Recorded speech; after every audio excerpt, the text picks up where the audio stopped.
Salve, salve, simpatia! Eu sou Astrid Fontinelli, seja bem-vindo ao meu canal, onde aqui desse escritório eu ando te contando histórias de mulheres que fizeram a minha cabeça.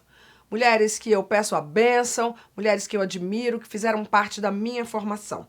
Portanto, eu te peço para você fazer seus comentários, curtir, mas também se inscrever e apertar no sininho para receber as notificações quando tem um vídeo novo, e toda semana tem. Hoje a história é de Carolina Maria de Jesus, mineira pobre negra, doméstica, catadora de papel e autora de Quarto de Despejo, um dos trabalhos mais importantes sobre a vida na favela. E Dona Carolina, Carolina Maria de Jesus, é uma das nossas mulheres admiráveis.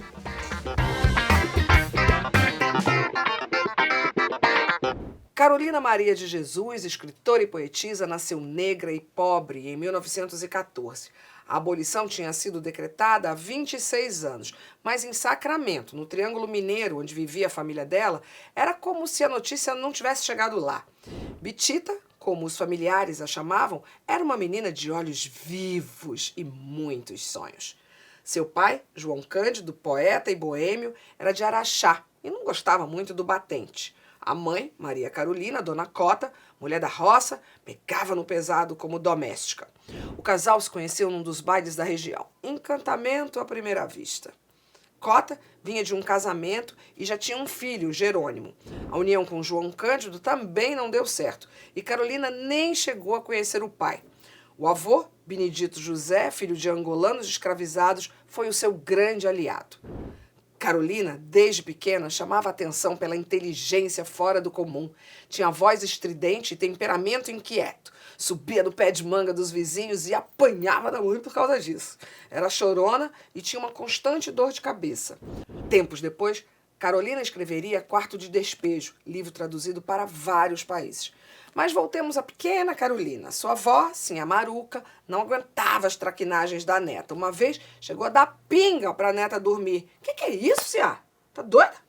A escola era uma opção para poucos no início da primeira metade do século XX.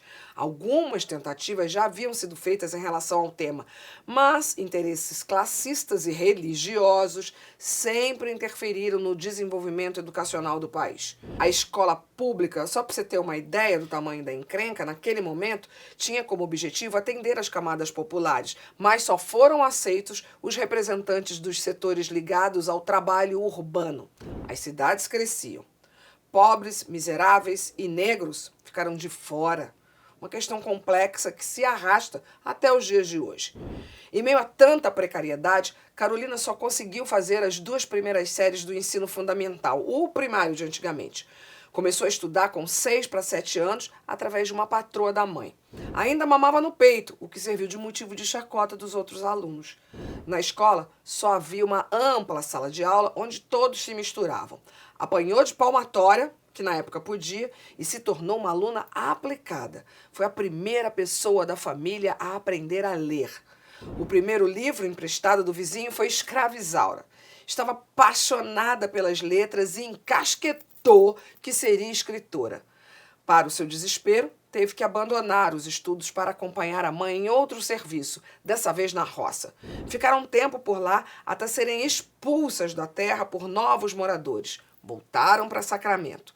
Nada foi fácil para a menina magra do interior de Minas. Capinou na roça, trabalhou como doméstica, lavadeira, auxiliar de cozinha e durante muitos anos foi catadora de lixo. Criou sozinha seus 3 filhos, mesmo a sina da mãe. Mas nunca desistiu do sonho de escrever. Carolina, ainda jovem, tinha umas feridas nas pernas que não cicatrizavam por nada e foi em busca da cura para a doença que ela chegou em São Paulo. Primeiro na cidade de Franca, depois na capital, na favela do Canindé, zona norte da cidade.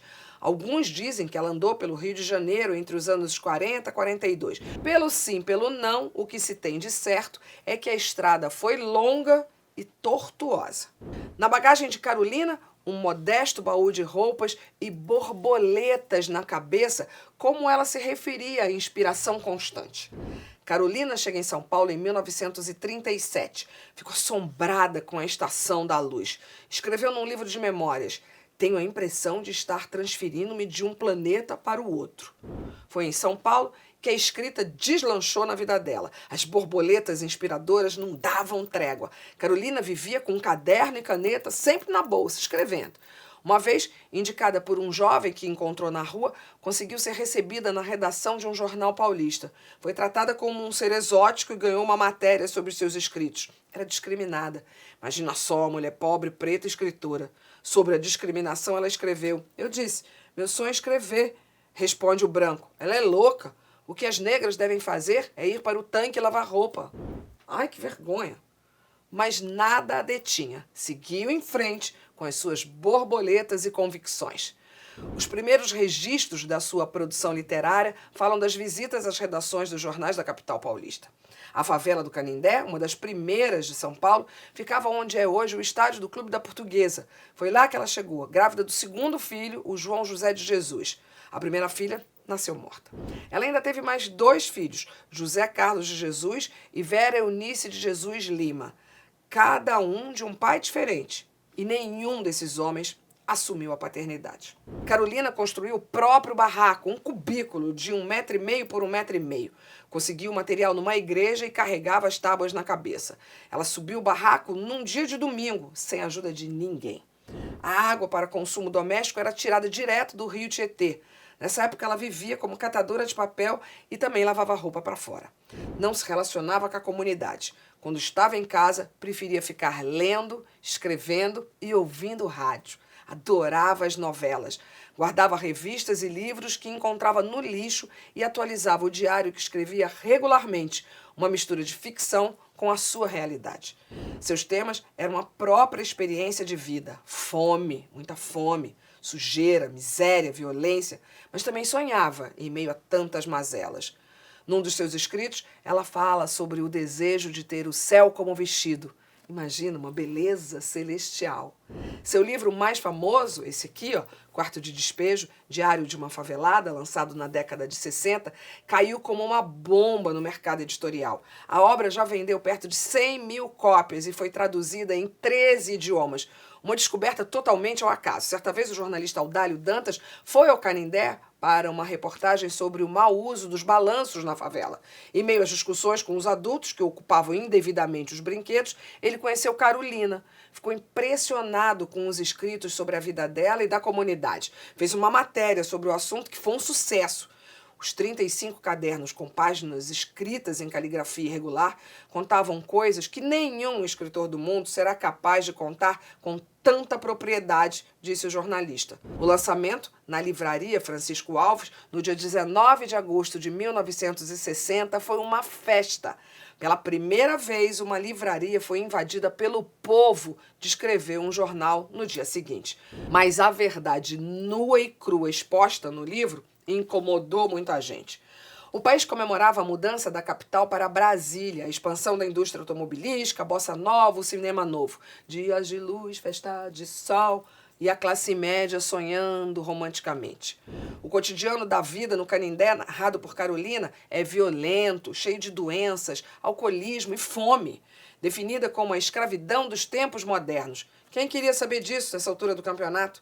Logo, a escritora recebe o apelido de Língua de Fogo e as suas obras seguintes não fazem sucesso. Tempo depois, ela deixa a favela, o barracão minúsculo fica para uma das poucas amigas no local. Os moradores, enciumados, xingam e atiram pedras no caminhão de mudança. Ela foi dar um tempo na casa de um amigo em Osasco, mas logo foi rejeitada pela vizinhança que não gostou da família negra. Compra uma casa de alvenaria em Santana, zona norte da cidade, mas também não tem sossego. As crianças eram chamadas de faveladas e comedoras de lixo. Uma paz difícil de ser alcançada. Viveu os seus últimos dias num sítio em Parelheiros, zona sul de São Paulo. Morreu com 62 anos de insuficiência respiratória, pobre e esquecida. Nunca parou de escrever. As borboletas nunca a abandonaram. A filha caçula, Vera Eunice, é professora e nunca conseguiu ler o livro da mãe. Maria Carolina de Jesus é uma das nossas mulheres admiráveis. E essa é a história dela. Curtiu? Comenta, por favor, para a gente poder fazer essa conexão. E se você ainda não se inscreveu, faça agora e ativa o sininho para receber o aviso de um novo conteúdo na sua tela.